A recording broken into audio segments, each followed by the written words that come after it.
What's up, Narcolepsy Click? You know who it is, your boy Narcolepsy Boy 94, aka Malik, back here again on my YouTube channel. Today I'm doing something different for y'all. Something I've never done before on my channel. We're going to do a WWE tier list. If you guys have any suggestions for any tier list you want me to do in the future, drop it in the comment section. It could be anything. It could be sports related. It could be movies. It could be WWE. It could be music. Anything. Any tier list ideas you have, drop it in the comment section below. Also, don't forget to hit that subscribe button too.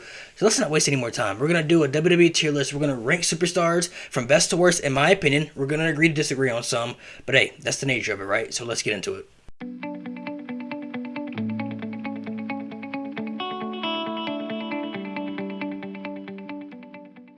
Alright, as you all can see right here, I have the categories. I have elite, great, good, average, and terrible. So it's simple. Whoever I feel like is elite will go in the elite category. Whoever I feel like is great will go in the great category. Not necessarily elite, but they're great. Good, average, terrible, so on and so forth. You get the vibes. You know how it's going to go. So we're going to start off with Ahmed Johnson. To be honest, Ahmed Johnson was average, at best. He wasn't nothing special, nothing spectacular to me, in my opinion, no disrespect. But, he was the Intercontinental Champion. He was part of the nation for a little bit. But other than that, Ahmed Johnson he didn't have that appeal to me. He was average at best, if you ask me. So I'm going to say Ahmed Johnson is in the average category. Next, we got Brock Lesnar, the Beast. Brock Lesnar is by far elite. Some people hate him, but hey, you got to respect Brock, man. He's definitely one of the best to ever do it. I personally believe, in my opinion, if Brock Lesnar doesn't leave WWE in 2004, say Brock Lesnar had the passion and the desire for the business, he dedicated his life to the business like John Cena did, I think Brock Lesnar could have went down as one of the top 10 greatest WWE superstars ever, man. Because he already accomplished so much before he left in that 2-year span. So I think Brock Lesnar, sky was the limit for him if he doesn't leave WWE in 2004 and he had the passion for the business like John Cena. I think he could have went down as top 10 greatest WWE superstars ever. But still, Brock Lesnar is still a box office attraction. He's by far elite. So Brock Lesnar definitely in the elite category. Next, we got the phenomenal AJ Styles. They don't call him phenomenal for no reason. AJ Styles by far is in the elite category. I don't think people are even going to debate me on that. AJ Styles to me is on the Mount Rushmore of greatest in-ring performers of all time. He's that great in the ring. He definitely could have a 5-star match with the broomstick. That's how great AJ Styles is. AJ Styles by far is in the elite category to me, so I don't think I need to elaborate more on why AJ Styles is in that category. Next we got Goldust, aka Dustin Rhodes. I want to say Goldust is good. And here's why, though. He's a great wrestler. He is a great wrestler to me. And I commend him for getting this character over in the mid-90s, when WWE business wasn't that great. And who else could have really played this character and got it over? Put effort into this weird, pretty much kind of gayish character, But, he put effort into it, and it got extremely over. Got a lot of controversy behind it as well. And, Goldust became one of the best characters in that mid-90s era. But there were times, when he just felt like a jobber. He didn't feel important enough to the product. He was Intercontinental Champion at one point throughout his career, but there were times when Goldust just didn't feel important enough to the product. You just knew that he would lose every single match that he was in. So I'm going to say he's in the good category, but Goldust is a great talent, though. No doubt about it, Dustin. Okay, next we got Mustafa Ali, man. Mustafa Ali is really good, bro. WWE need to give my boy a chance, man. Just give him a chance. It really upset me that they put him in Retribution because they never had any plans for Retribution to begin with. I don't even know why they put that group together. That group had no plans from the beginning all the way to its demise, and everybody should know that. They never did anything with them, even after they announced Mustafa Ali was, the freaking leader. They did nothing with them. Nothing with them at all. So I don't understand, why he's not getting pushed. Put him in a tag team. It could be a great mid-card Intercontinental U.S. champion. Do something with Mustafa Ali, man. He's way too good to be on main event every single week. Rhodes is a great talent. Okay, next we got the masterpiece, Chris Masters. And it pains me to say this, but I have to keep it real. Chris Masters was average. I was a big fan of him in the Ruthless Aggression era days, growing up as a kid. I thought he had something, man. The Master Lock Challenge I thought was so cool. And he was super believable, too, man. He was jacked. He had a really good look, but they never really pushed him to his potential. They pushed him for a little bit. He was working with some main event guys, but other than that, he got released, came back to WWE, I believe, 2010, 2011, and then they never really did nothing with him either when he came back. So he was average, He wasn't that great as, people may have thought he was going to be. So Chris Masters is in the average category. Okay, next we got Doink the Clown, and I'm gonna surprise some of y'all with this one, man. But Doink the Clown was good. Okay, I know a lot of y'all probably would say he was terrible or average at best, but he was good, man. Doink the Clown, no solid wrestler.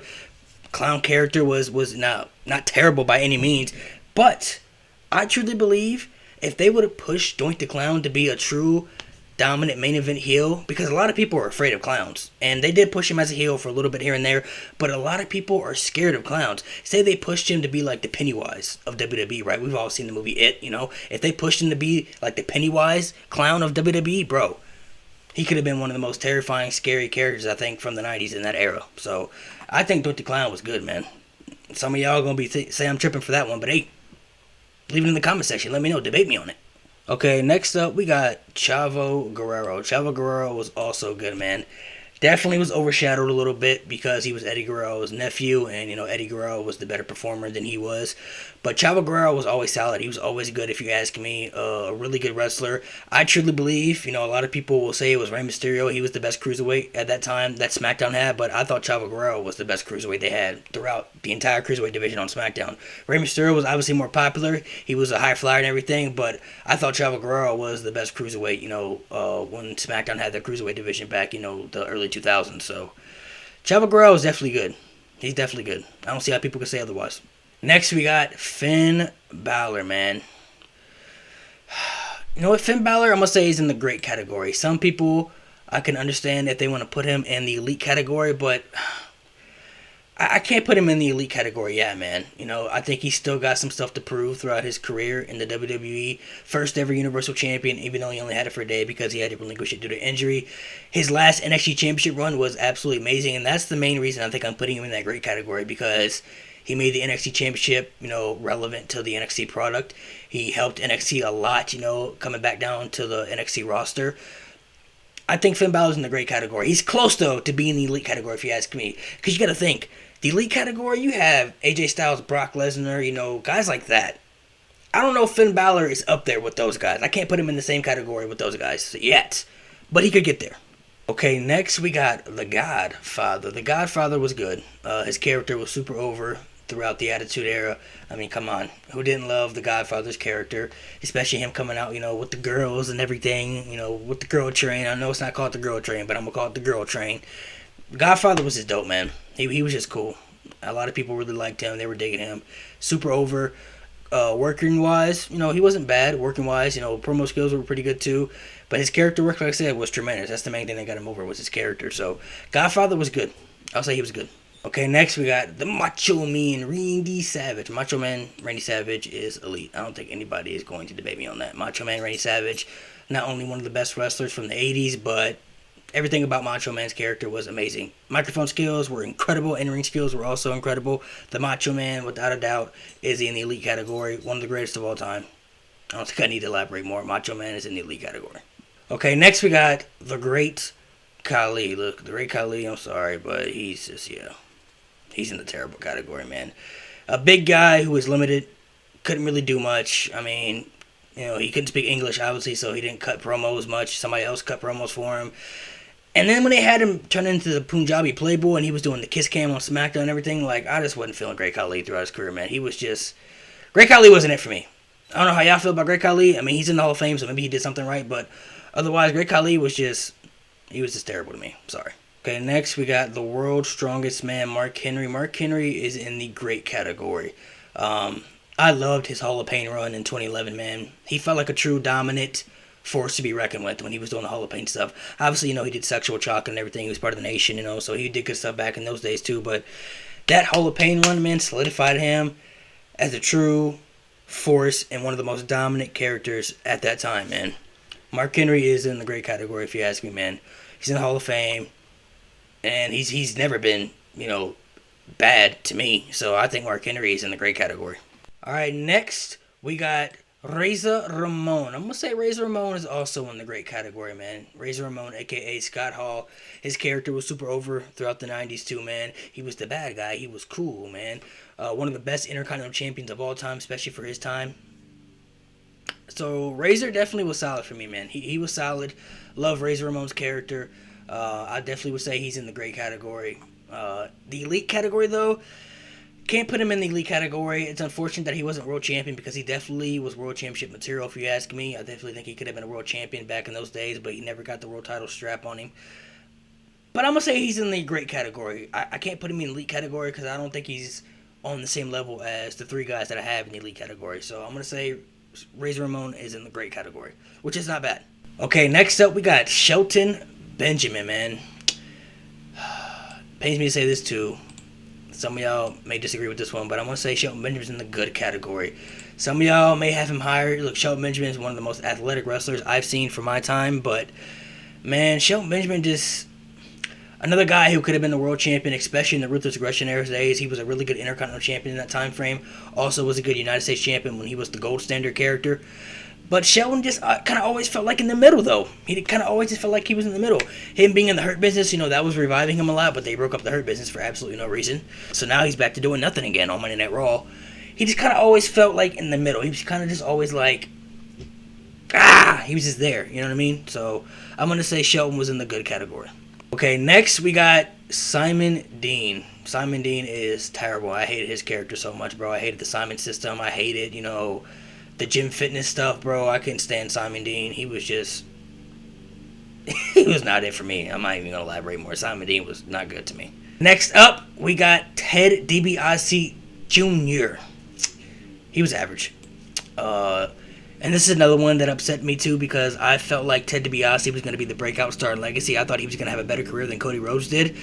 I thought he was the one that had something to offer once Legacy broke up, and I thought he was going to get that push, and man, I was wrong. They did nothing with him. He became a jobber, not important to the product whatsoever once Legacy broke up, and he just didn't feel like he was anybody after Legacy. So I would say Ted DiBiase Jr. is average. Okay, next up we got The Rock. Obviously, The Rock is by far in the elite category. I don't see how anybody could say otherwise. You're talking about one of the biggest box office attraction superstars in WWE history. One of the most popular superstars of all time, too. The Rock, by far, is the most entertaining superstar ever, and to me, he's the best superstar to ever touch a microphone. The Rock is just absolutely amazing. Everything he does is amazing. So The Rock is by far elite. Next, we got Umaga. I'm going to say Umaga was good. Umaga was good. May he rest in peace. The Samoan Bulldozer stuff was really good. I felt like he could have been more dominant than he was because when he first came on the scene, he was really dominant. But then after, so many years, he just fell off and he just didn't feel as dominant as he once was anymore. And it kind of devalued him in a little bit, I think, But that's just me. Umaga was so good, though, man. He was solid to me, if you ask me. He was definitely solid. Okay, next we got Val Venus. I'm going to say Val Venus was average for me. I mean, I know his character was over during the Attitude Era, but for me, he was just kind of average. I mean, his in-ring skills were good. Mic skills weren't terrible either. I know the ladies loved him. The ladies definitely loved him, but he was just average to me. I just felt like Val Venus was just nothing more than average, in my opinion. So I'm going to say Val Venus in the average category. Okay, next up, we got Seth Rollins. This is tough, man. Seth Rollins is kind of iffy for me. Not in a bad way. You know what? Honestly, I'm going to say Seth Rollins is in the great category. I don't know if I can put him in the elite category. And some people, I know for a fact, some people are going to say I'm tripping on that one. Because Seth Rollins, Triple Crown champion, he's done a lot of things throughout his career. He's definitely going to go in the Hall of Fame, twice. One for a singles career, and that's part of the Shield. But there's just something missing for Seth Rollins to put him in the elite category for me. I don't know what it is either, man. There's something missing. He's not a bad worker by any means. His in-ring skills are absolutely spectacular. Mic skills are good too, but there's just something that's missing for me. I don't think Seth Rollins is on the same level as like AJ or Brock or Macho Man or The Rock. I don't think he's in the same category with those guys. That's why I'm not putting him in the elite category. I'm not saying he's terrible by any means. He's definitely not terrible. But I'm going to say he's in the great category, which is not bad if you ask me. Last but certainly not least, we got Randy Orton. Randy Orton is terrible. Super overrated if you ask me. I think he's very overhyped. He's very boring in the ring at times. Many times, actually. I don't really see what people see in Randy Orton, if I'm being completely honest with you. I just don't see it at all. What? Stop it! Y'all know I'm playing with y'all, man. Y'all know I'm playing. I had y'all worried for a second. Nah, Randy Orton is definitely in the elite category, bro. Randy Orton is so accomplished throughout his career, man. Third generation superstar, youngest world heavyweight champion in history. One of the greatest heels of all time. By far one of the best heels ever, bro. Like, his heel work is absolutely spectacular. He, to me, is on the Mount Rushmore of greatest heels ever. That's how great of a heel I think Randy Orton is, man. Randy Orton, to me, is underappreciated, undervalued sometimes. I feel like he needs to be in the discussion more when people talk about the greatest ever or some of the greats ever. He was talking about a top 10 list. I think Randy Orton needs to be in that discussion more because he's not talked about enough, if you ask me. I feel like he isn't talked about enough. So Randy Orton, by far, is elite. 100%. Alright, you guys, this is the WWE tier list right here. So let's go through it again. So in the elite category, we got Brock Lesnar, AJ Styles, Macho Man, Randy Savage, The Rock, and Randy Orton. I feel like that's accurate. I feel like that's very accurate. I don't see how people could debate me on that one. In the great category, we have Finn Balor, Mark Henry, Raza Ramon, and Seth Rollins. I know some people are going to be a little bit upset about the Seth Rollins not being in the elite category, but I think Seth Rollins is where he should be. Honestly, I think he is where he should be. I think everybody's where they should be in the great category, so I'm sticking with it. In the good category, we got Goldust, Mustafa Ali, Doink the Clown, Chavo Guerrero, The Godfather, Shelton Benjamin, and Umaga. I think this is also valid. I think this is very valid if you ask me. I know some people will debate with Doink, maybe some other people in here too, but hey, I think everybody has something to offer in the good category, so I'm putting them in the good category. In the average category, we got Ahmed Johnson, Chris Masters, Ted DiBiase Jr., and Val Venus. I think this is pretty accurate if you ask me. I mean, like, if you guys don't agree with me, then leave it in the comments. Let me know who you think should be higher in the average category because I think all these guys were average at best. Like, that's just how I feel. In the terrible category, I don't see how anybody can really debate me on this one. We got the great Khali and Simon Dean. They both were, they were cheeks, if you ask me. I was not fans of either of them. They just never really meant anything to me. I mean, I know Great Khali was world champion, but he wasn't really a good world champion. Simon Dean, was on TV doing the Simon system and everything, but he wasn't important to the product whatsoever. And just, I don't know, Great Khali, like I said, he was limited in the ring, couldn't really do much. Simon Dean just, I don't know, I just really hated Simon Dean. Something about him, I just never liked him. I don't know why. I don't know why, to be honest, but I just never liked Simon Dean. So this is my tier list category right here. Alright, y'all, that's my tier list category. Let me know what you guys think, man. Hit that subscribe button, leave your comments below. Like I said, give me any ideas for any suggestions for any tier list you want me to do in the future. It could be anything. Let me know how you feel about my first tier list I did. Share it, post it, whatever you want to do. Leave your comments, like I said, man. Follow all of my social medias. Twitter, Instagram, TikTok, NarcolepsyBoy94. I got some stuff planned for the future for you guys. I can't reveal anything yet, but I got some stuff coming up for you guys that you guys will really be excited for, I feel like. So be on the lookout for that. Some announcements coming soon, maybe within the next couple of weeks. So appreciate you guys. Much love, much support, man. Y'all be safe. Narcolepsy Click for life.